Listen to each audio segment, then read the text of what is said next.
It is good to see China talking with the EU and Canada in trying to move this agenda forward.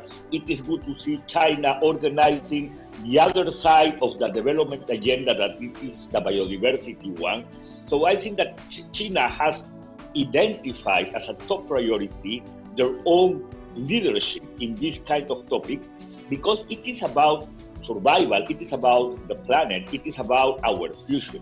And I think it is a good measure, a good way of thinking for the people that China is taking this leadership. We do need to have China as a strong leader to move this process forward.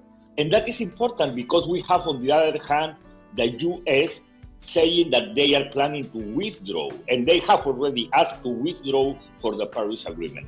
So the Chinese message to honor and to fulfill the promise of the Paris Agreement, it is a strong one.